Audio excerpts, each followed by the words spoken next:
We explore how the Queen has managed some of her greatest trials and tribulations. Anything that could go wrong did go wrong. It was like slap, slap, slap across the face of the royal family. From scandal and disaster... The flames seem to be 200 feet high. She's standing there, this small figure in a raincoat. You could see it in her face. The emotion was palpable. To tragedy and murder. My brother and I were at the castle, and we actually heard the bomb go off. We were to smithereens. Of course, there was nothing left. And find out what it takes to be Queen when your family and the nation are tested to the limit. She is. She's getting out of the car. Nobody knew what the reaction was going to be. It was a very dangerous time for the royal family. Being Queen, being monarch. Grenfell Tower, June 2017.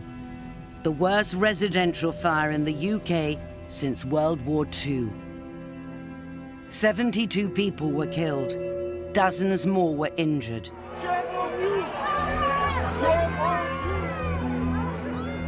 As survivors struggled to cope, politicians became the target of public anger. I was down there at the time. Tempers were at breaking point. I remember standing in the crowd at the sports hall just under the A40. And suddenly this silence. Here was the Queen. It's an appalling sight, she said, after hearing about the flames, but she has clearly noticed how this community has pulled together to help. She was talking to people without any of the protocol and sort of people surrounding her. It was just the Queen, defusing some of the anger and some of the emotion. I think when you have some colossal tragedy or national shock, all the usual responses are there. Anger, incomprehension. And the Queen somehow rises above that. When she appears, it's a different mood. I think it's come over very strongly. It's because the community's been to help. There she is, looking strong, smiling, giving comfort. And that's what the Queen does at times of national tragedy. Just 3 weeks before Grenfell, the Queen had gone to Manchester in the wake of the concert bombing. Throughout Manchester's Children's Hospital, there was a ripple of excitement when news spread this morning of the Queen's unexpected arrival here. The royal family in general, the Queen in particular, are meant to act as national conduits of feeling. So when the Queen turns up at the site of the Manchester bombings at Grenfell Tower, it is as if the whole nation is showing their sympathy, and that perhaps is their function. What the Queen called a wicked act had, she said, brought this city together. Very interesting how everybody has united, haven't they, here? It's been amazing, really. I think the thing with the Queen is that she's always herself. She's not some actress putting on a part. So she's going there because she feels it's her duty to be there. It's a hard row to tread between, on the one hand, being stoical, being brave. You had enjoyed the concert, presumably? Yeah, it was really good. Was it? And on the other, showing that they feel, and perhaps the balance has swung over the Queen's reign. I got to meet her before the concert as well. She was lovely. Really? Yeah. Perhaps at first it was more about showing courage, steadfastness. Now it's a little more about showing feeling. But the important thing is just for the Queen to be there. It's almost like, as the mother of the nation, as she is supposed to be, you just want Mummy to be there in times of national trouble. By rushing to Grenfell and Manchester immediately after those disasters, the Queen got the mood of the nation right. But 50 years earlier, her judgment was not as sure. On the 21st of October 1966, a slag heap collapsed upon the South Wales mining village of Aberfan, engulfing the local primary school. The school lay in the direct path of the disintegrating man-made mountain. 144 people were killed, 116 of them children. Their children were buried in that mud. Mud almost filled the classrooms. With shovels, if necessary, with bare hands, they pitted themselves against the uncounted tons of slimy filth. Aberfan was one of the first great national disasters that the Queen had to handle.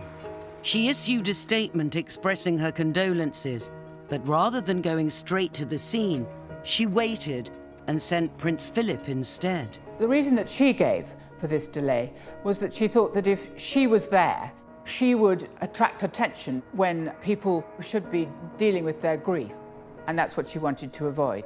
She said that she was terrified that all the fuss that would accompany her visit might mean, God forbid, that some child was missed in the wreckage. But it was misunderstood. A lot of people were incredibly critical. The monarchy doesn't care, etc. It was a huge national tragedy, and still the Queen did not show up. But now, Daily Mail journalist Robert Hardman believes there was another little-known reason the Queen didn't rush to the scene. What everyone I've spoken to about it says is that the Queen was really worried that she would let the side down. She didn't want to go there and make things worse for these families. She was a young mother. Prince Edward was a baby, and she knew she was going to be as overwhelmed as everybody else was. And the last thing people want is a sobbing Queen crying on their shoulder. The tragedy of Aberfan presented a dilemma for the Queen as leader of the nation. How much of yourself do you show when you are confronted with death, with trauma, with a disaster? Of course, you don't want to be seen as apathetic, but also we don't want to see the Queen collapse, unable to cope, overcome with emotion at times when we are looking to her to keep the nation together. Finally, 8 days after the tragedy and under mounting criticism, the Queen made the journey to Aberfan to pay her respects. When eventually she did go at the end of the week, you could see she was genuinely moved by the tragedy of it. When she actually arrived, she spoke with families. There was one woman who'd lost 7 members of her family, and the Queen just sat with her, quietly, saying nothing for half an hour. That was the Queen showing her humanity. The occasions when you see the Queen display her grief, those occasions are very few and far between. But you really do see that emotion in her face. She saved the situation, and I think the lesson was that it's really important to make an instant appearance and not to wait. The Queen learned from her mistake at Aberfan. Over the past 50 years, she's worked hard to make up for it, returning to the village 4 times to meet bereaved families. I think if you ask anyone who's worked with the Queen a long time to name her regrets, one that usually pops up is Aberfan. The Queen said that she has to be seen to be believed. It's one of her favourite mottos. But she has also to be seen to feel, to care.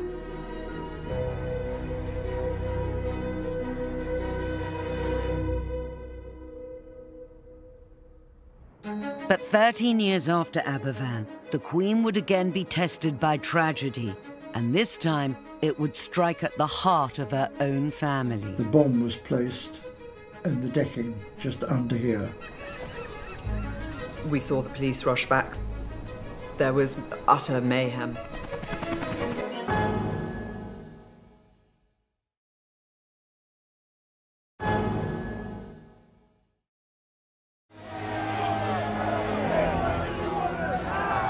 Winter 2019. Britain is bitterly divided by the Brexit crisis.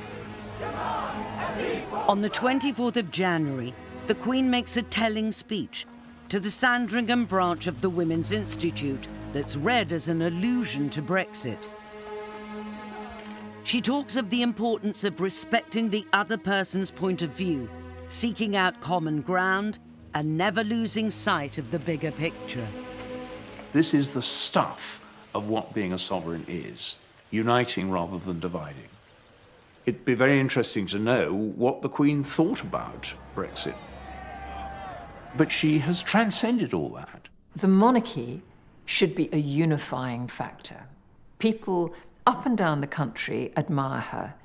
Even Republicans admire her. They may dislike the principle, but they cannot fault the woman. She is all things to all man, and that really works. In a divided country, it often falls to the monarch to lead the work of reconciliation. But some of the most painful conflicts the Queen has had to deal with have been within her own family. It is fitting that here the present Queen should meet the Duke and Duchess of Windsor. He is her uncle, and when he gave up the throne, Princess Elizabeth was a girl only 10 years old.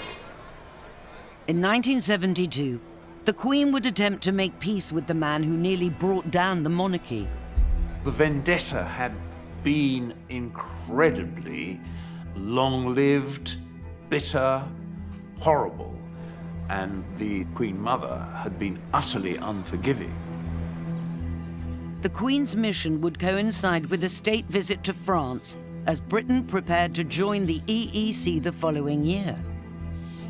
In the National Archives at Kew, royal biographer Robert Hardman has uncovered some remarkable documents revealing the planning of the trip. Here is this very, very important state visit.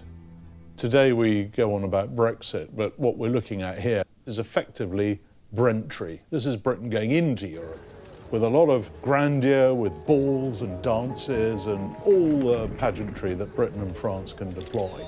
So this is a very big moment. But for the Queen, the visit also had a personal dimension. Paris was the home of her uncle, the Duke of Windsor, formerly King Edward VIII, exiled to France after giving up the throne for American divorcee Wallis Simpson. This was the man who had abdicated in 1936, and the abdication had really shaken the monarchy. It was a dereliction of duty. It was the worst thing for the monarchy in the 20th century. And it had defined and shadowed the reign of the Queen. As the Queen prepared for the state visit, her uncle was dying of throat cancer. Here we have a letter from the palace to the British ambassador in Paris saying, please make sure there is time in the Queen's schedule for her to visit her uncle, the Duke of Windsor. On the assumption that His Royal Highness and the Duchess are going to be in Paris during the visit, the Queen would like to pay them a private visit. The Duke of Windsor's very, very unwell. The Queen fully understands this may be the last chance she gets to see him alive. The Queen realized that for the sake of unity, to heal this terrible internecine family rift, that she should make a gesture to the Duke of Windsor at the very end of his life. But for the organisers of the state visit, the Queen's meeting with her uncle was fraught with danger. The embassy and at the Elysee Palace and at number 10, what they're really worried about is what happens if he dies either during or just before the visit. And this causes terrible diplomatic seizures. What we have here is a memo to the Prime Minister explaining all the various options. The reports of the Duke's health are becoming more discouraging. The Duke himself has recently cancelled a visit to Spain. Up to what point can he die without ruining the visit? What it boils down to is he can die some weeks before the visit, he can die after the visit, just can't happen during.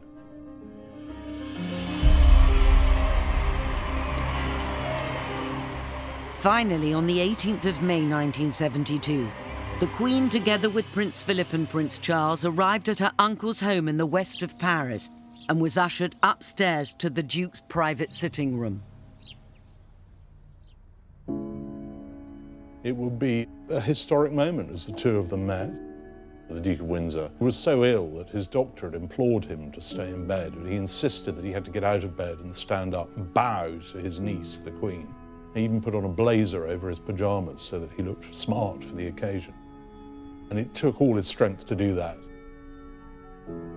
There he was with tubes sticking into his neck, and he got up and he bowed to her. And it was a most moving moment, really, because he had been bitterly hostile to George VI, her father, whom she had adored. It was, by all accounts, a very emotional moment. The Queen was seen to dab her eyes as she left because she knew that was the last she was going to see of her uncle. And it took all his strength to do that. And he then went straight back to bed. And then the Queen had a chat with Wallis Simpson. And just a few days later, he was dead. I think this is a significant and rather moving moment. In a sense, his death releases the Queen from the shadow of the abdication. There was a sense of closure. This is the end of what had been a turbulent period for the monarchy. That was an example of her ability to draw the curtain over the past and to act as a reconciler, a healer. And that's the crucial thing about monarchy, that it should draw people together. And that's what she did.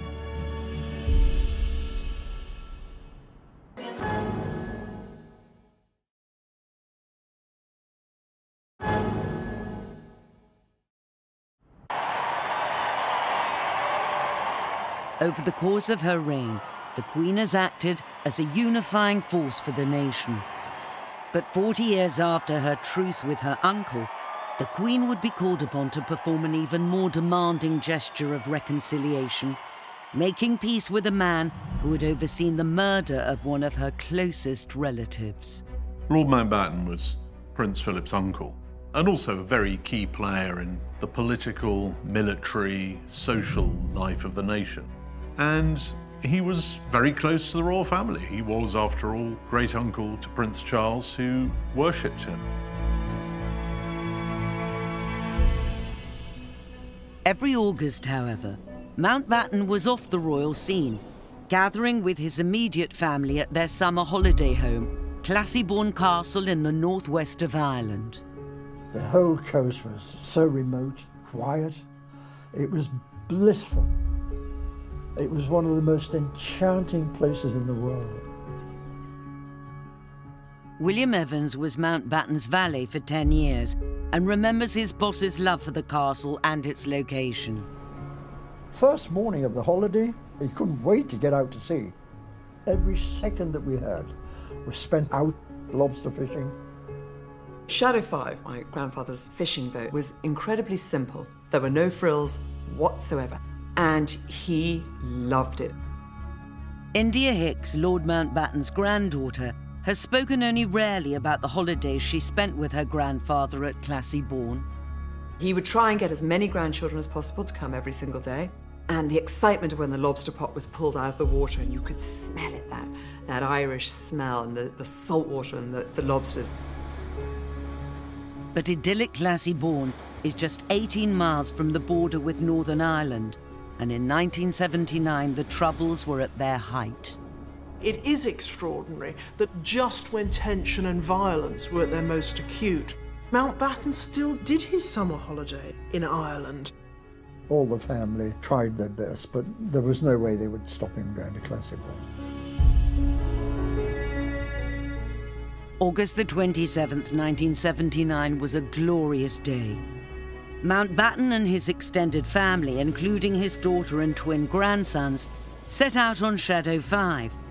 But just as they reached open water, tragedy struck. My brother and I were up the castle, and we actually heard the bomb go off. We saw the police rush back for their binoculars. There was utter mayhem. The bomb was placed in the decking just under here, which is just close to where the steering wheel is. This is exactly as the Shadow 5 would have been coming out of the Black Rocks. Lord Mountbatten's on the wheel. And up above is the coast road, where the terrorists were waiting to remotely control the bomb, blew it to smithereens. And of course, there was nothing left. Lord Mountbatten, one of his twin grandsons, 14-year-old Nicholas Knatchbull, and a 15-year-old crew member, Paul Maxwell, were killed. Another passenger, the Dowager Lady Brabourne, died the next day in hospital. It would be hard to define a more cowardly attack in the annals of high-profile terrorism than to blow up a grandfather with his children out fishing on holiday. The Queen was at Balmoral when she received the news of Mountbatten's death. The twin who was not killed later came up to Balmoral, and he arrived late at night and the whole house was shut up, and the Queen rushes down the corridor to greet him, to sort of, enfold him, if you like. And that's a side of the Queen we don't often see. Mountbatten's death hit the royal family really hard. I mean, he was very close, particularly to Prince Charles and to the Queen.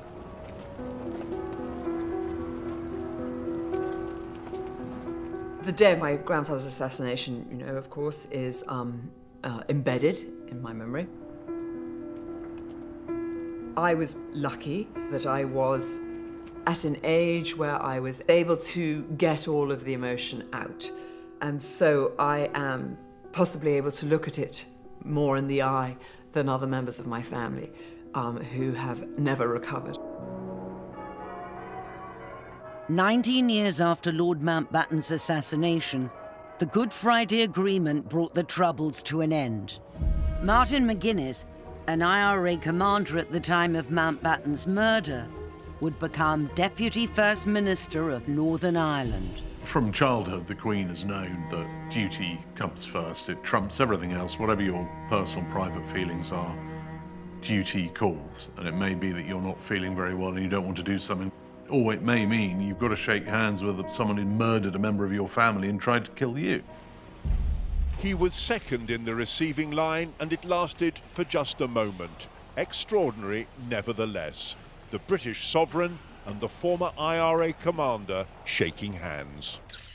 She showed magnanimity and astonishing political savvy in shaking hands with Martin McGuinness, the man who was probably responsible for the death of Lord Mountbatten.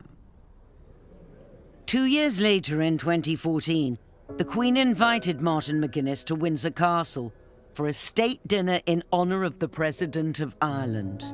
As head of state, she is constitutionally bound to do what the state wants her to do, and if the state wants her to bury the hatchet, then that is what she has to do. We'll never know probably how privately she felt about it.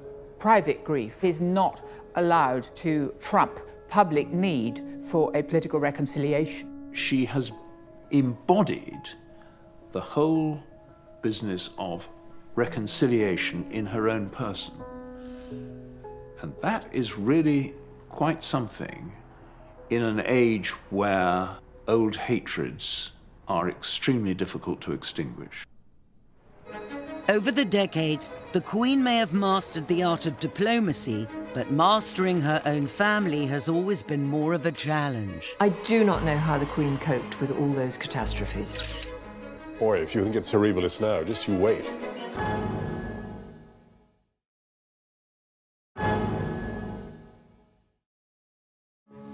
"1992 should have been a year of celebration, marking 40 years since Elizabeth became Queen.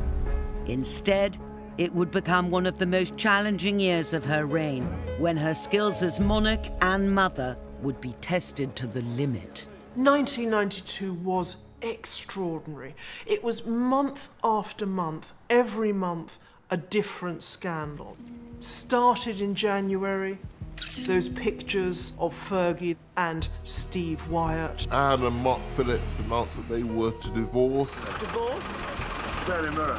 Never been mentioned. Then there was the tour of India that was supposed to mark a reconciliation, and instead we saw Diana photographed ostentatiously alone. Andrew and Fergie split up. She's been accused of extravagance, bad taste, and an over-exuberant manner. The Squidgygate tapes late-night conversation between Diana and her lover, recorded and broadcast to the nation. It was like slap, slap, slap across the face of the royal family. I mean, it just didn't stop. And the paparazzi were out there trying to get the photographs to go with all these stories. Fergie is photographed having her toes kissed by her financial advisor. Papers say the pictures show the truth about his relationship with the Duchess. What is your exact relationship with the Duchess of York? Could you tell me that, please? And they were all at Balmoral when the news broke.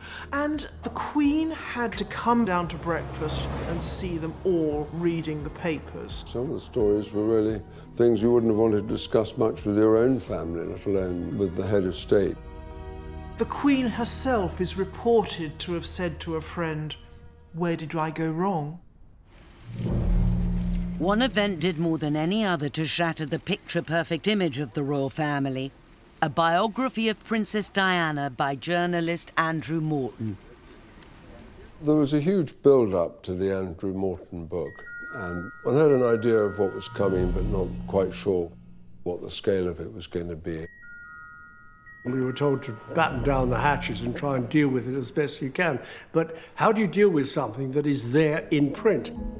The book contained astonishing, intimate revelations about Diana's married life. Diana had spoken via an intermediary to Andrew Morton about the horrors of her marriage, about the coldness of the royal family, about everything that you would never, ever in a million years expect a princess to talk about.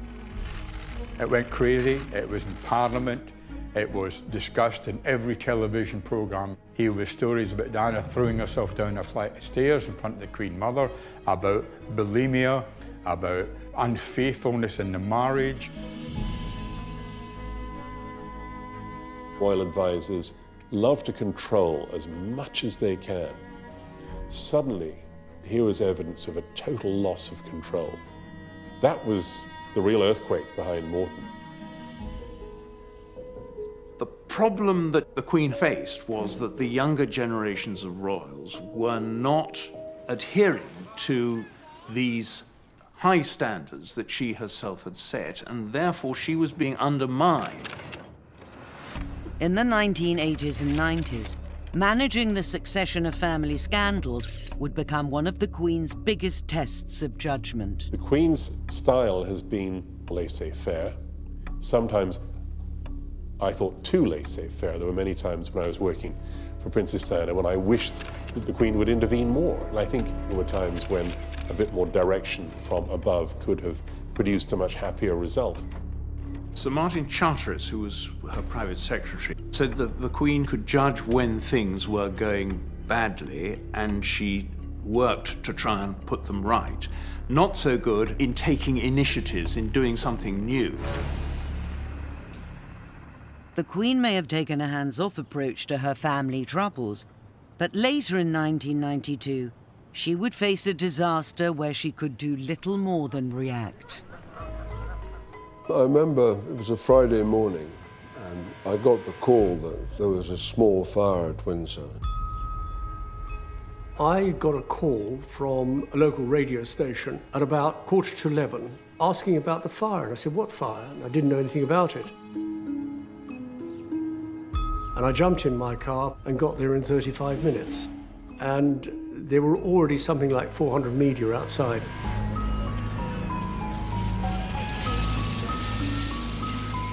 From 5 miles away you could see smoke, and you could actually see flames from about a mile away. It was horrific.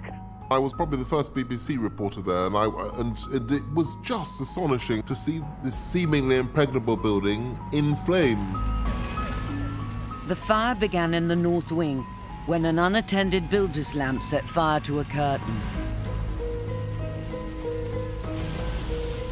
What started as a fire in a small private chapel, it soon spread. Some of the most famous rooms where some of the most important moments in modern royal history had happened. At one point, there was this extraordinary scene. Soldiers, castle staff, cleaners, cooks, all passing Leonardo drawings, carpets, vases, priceless items from hand to hand just to get them out of the path of the fire. The only member of the royal family who was in residence at the time was Prince Andrew. A shock and horror in the fact that it took hold so quickly. Her Majesty was shocked.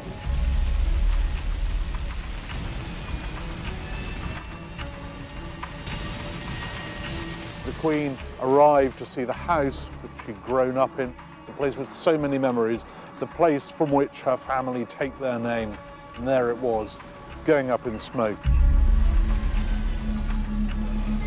At one stage you thought, well, they've dampened it down, and the next thing, the Brunswick Tower right over in the northeast corner was like a chimney with flames shooting out.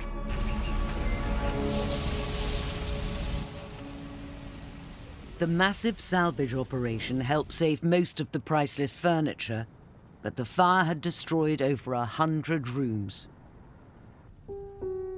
The Queen was devastated by it. You could see it in her face. The emotion was something palpable. You don't often see that utterly depressed look on her features. There is a photograph of her while the fire rages, this castle that she has loved. And she's standing there, this small figure in a raincoat with the hood put up over her head. What a terrible blow, personally, that must have been for the Queen. She must have felt, I'm a custodian of this place, and I failed in my duties.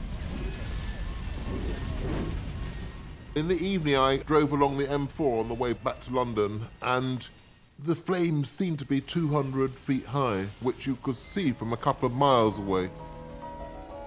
And it seemed like the end of the world, the metaphorical end of the monarchy.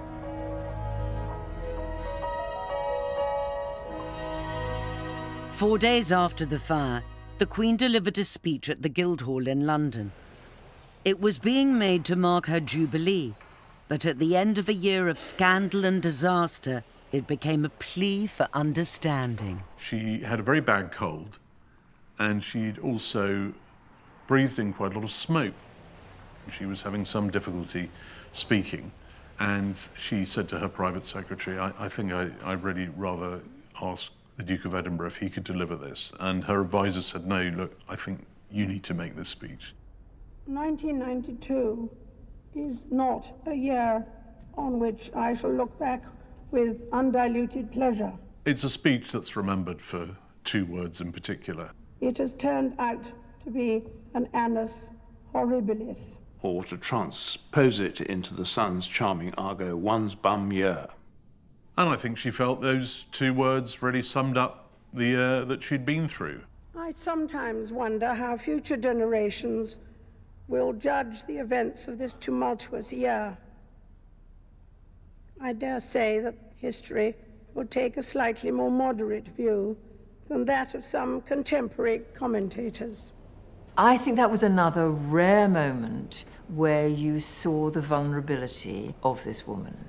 She may be monarch, but she is still, underneath it all, a woman who feels and hurts just as we all do. I think everybody realised, yes, of course, various members of the royal family have made mistakes, things have been done that shouldn't have been done. But that speech and that moment summed up, this is a human institution. And it did have that effect of turning things around. But 5 years later, the Queen would face an even greater tragedy that would shake the monarchy to its core. The country was desperate for some sign of grief from this royal family. I think it's disgusting that they have not appeared or said a word. It was a very dangerous time, I think, for the royal family.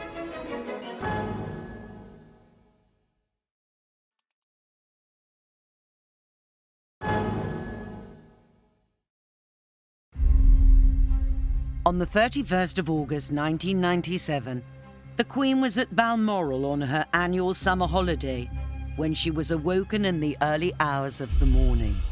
We have reports from Paris that Diana, Princess of Wales, has been killed in a car accident. They were apparently being pursued by paparazzi on 2 motorcycles. In terms of the death of an individual, it was perhaps the biggest story in the world since JF Kennedy's assassination. And it just was astonishing how many people seemed to be personally affected because she had been this universal, much-loved figure. Diana's death shocked the world. But rather than rush back to London to lead the nation in grief, the Queen remained at Balmoral. Well, I can remember I came up to London, and when I got to the top of the Mall, I realised that Buckingham Palace was totally shut. There were no lights, there was nothing. And yet all these thousands of people, very quietly, had come there, and there was nobody at home. There was no information coming out. They weren't briefing the press, they were just kind of on lockdown, there was no information. Clearly the country was desperate for some sign of grief from this royal family, who just seemed to be carrying on as normal. For the past 5 days, most of the royal family, including the Queen, have been 521 miles away at Balmoral, leaving the palace empty with no flag flying. People wanted to see the Queen. Where's our Queen? Where are you, ma'am? Where's our flag? Speak to us, ma'am. Your people need you. Show us you care. Very, very, very disgraceful, I find their behaviour. Very disgraceful. What do you think, madam? I think it's disgusting that they have not appeared or said a word. I think it's a disgrace on the whole royal family. It was a very dangerous time, I think, for the royal family. It was perhaps the single clearest moment in her reign when she and her people were at odds. But since Diana's death, the real reason for the Queen's silence has become clear. That week after Diana died, the Queen, I think probably rightly, decided to stay in Balmoral to look after the boys, because the boys were her prime concern. They were very young, 12 and 15, and they'd lost their mother in the most horrifying of circumstances. I mean, the most horrendous tragedy for any family, but to have to play it out in the public gaze. She decided to keep the family very private and put her family first. In Diana's death, you saw a tragedy hit a family. They may have been royal, but they were just a family. Prince William and Prince Harry looked uncomfortable in front of the cameras, but this was their first opportunity to read for themselves the touching messages left for them by a grieving public. I think that outpouring of grief and shock took the royal family hugely by surprise. Certainly, I think the Queen was quite shocked and didn't really know how to deal with it. More than any other tragedy of the Queen's reign, the death of Diana was a conflict between her two roles. On the one hand, there's the public grief, and the Queen is expected to lead that. And on the other hand, a really terrible, traumatic tragedy for her as a private individual. And these two things meet in a way that they hadn't met before in her reign. Finally, 5 days after Diana's death, and as public anger was reaching boiling point, the Queen returned to London. There we see the Queen leaving Northolt-Now Airport on the way down from Balmoral.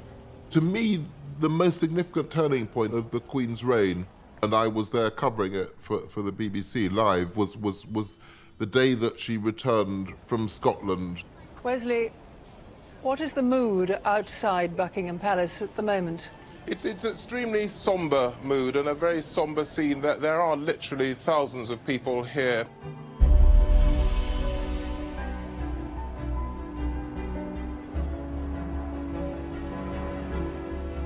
She did two extremely significant things, one of which amazed me, which was that the car came down Constitution Hill with her and the Duke, and the car stops outside the gates of Buckingham Palace. Looks as though the Queen is she's getting out of the car, Wes, and is going to talk to people. It's extremely unusual. This is almost unprecedented. I think perhaps the last time that the Queen was among her people outside the palace was the day the war in Europe ended. That was a very bold example of personal leadership to go out amongst those crowds. Actually, nobody knew what the reaction was going to be. Those of us who'd been in those crowds for a week knew that the crowds were quite hostile. And then she goes up to somebody in the crowd who hands out a flower to her. And the Queen says, would you like me to put that with the others? And the woman says, no, it's for you. And from that moment, the sort of crowd flips, and it's no longer the hostile crowd that it had been. The Queen had won over the crowds, but now she had to win back the nation with one of the most significant speeches of her reign. The speech was delivered live. It wasn't pre-recorded, as most of her television appearances are. I happened to hear her doing the one run-through and then straight into the speech live at a moment of very, very high emotion. The reason that the crowds were the shot behind, they only had one camera, and they said, well, let's have the crowds behind. Like anyone of my age, I have seen the Queen speak so many times, and she has a way of speaking that is very, in a way, rather formulaic. But when she spoke after Diana's death, that for me was something completely different. What I say to you now, as your Queen and as a grandmother, I say from my heart. First, I want to pay tribute to Diana myself. She was an exceptional and gifted human being. In good times and bad, she never lost her capacity to smile and laugh, nor to inspire others with her warmth and kindness. She'd chosen absolutely the right words. To say that she was speaking not just as the Queen, but as a grandmother, it automatically made you understand why we hadn't seen her that week, because she had been looking after her grandchildren, those two grieving boys. She managed to convey a sense not just of the national tragedy, but also of the private grief that the royal family was going through, and that's why the speech worked. I thought it was a grandmother speaking and not a queen. I was quite moved by it. She sounded very sincere, and she looked as though she was very moved, and I think that will satisfy everyone. I thought she said everything she should have said. Can't think of anything that she left out at all. What I thought was very striking being there that day was that she brought the country together. So I think with the Queen there is very, very powerful personal leadership.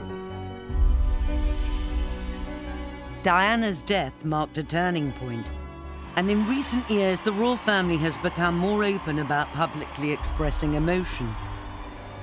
In 2017, Prince Harry gave a remarkable interview. So Hazza, how are you today, really? Today I'm okay. I'm a little bit nervous, a little bit tight in the chest, but otherwise fine. Speaking to a newspaper podcast, he talked for the first time publicly about the emotional impact of his mother's death. Losing my mum at the age of 12 and therefore shutting down all of my emotions for the last 20 years has had a quite serious effect. And actually, all of a sudden, all of this grief that I'd never processed started to come to the forefront. I was like, there's actually a lot of stuff here I need to deal with. In that interview, Prince Harry was incredibly candid. To hear him admit that it had taken him the best part of 2 decades to cope with the grief of losing his mother, to hear him talk about coming close to the point of a complete nervous breakdown, this was absolutely extraordinary. But it was 20 years of not thinking about it, and then 2 years of total chaos. Quite hard to believe that such a senior member of the royal family would be speaking so openly. For a century or more, the royals have been stoic about emotion. But what we want from our royals is changing. The youngest generation are very aware of that, and that really shows how far the royal family's come. In the future, it will be William and Harry that the nation looks to in times of grief and tragedy. The nation has always had a place in its heart for both of those boys. Having gone through such a personal tragedy, I think that resonated with people.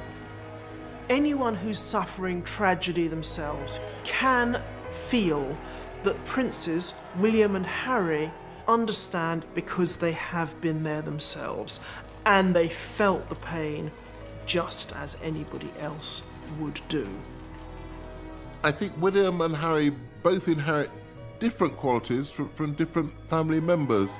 So William has got a bit of his grandmother's and his father's stoicism. Harry's hilarious. Welcome to Canada! Grab a picture! See all the competitors come by. He's his mother's son. He's very warm and he wears his heart on his sleeve. The Queen and members of the royal family are part of an institution that was going long before they arrived in the world and will still be there long after they've left the world. And I think that gives them a very unique perspective on the things that go wrong in life. I think you could do a lot worse than those 4 youngsters leading the new generation.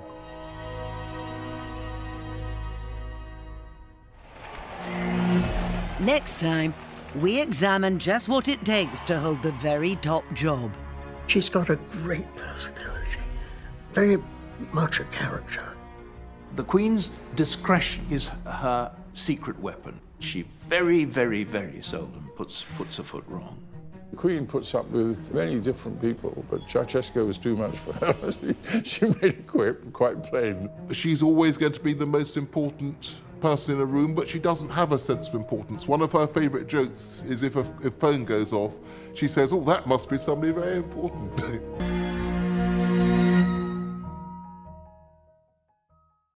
It's a very emotional moment. The Queen was seen to dab her eyes as she left because she knew that was the last she was going to see of her uncle. And it took all his strength to do that. And he then went straight back to bed. And then the Queen had a chat with Wallis Simpson. And just a few days later, he was dead. I think this is a significant and rather moving moment. And in a sense, his death releases the Queen from the shadow of the abdication. There was a sense of closure. This is the end of what had been a turbulent period for the monarchy. That was an example of her ability to draw the curtain over the past and to act as a reconciler, a healer. And that's the crucial thing about monarchy, that it should draw people together. And that's what she did.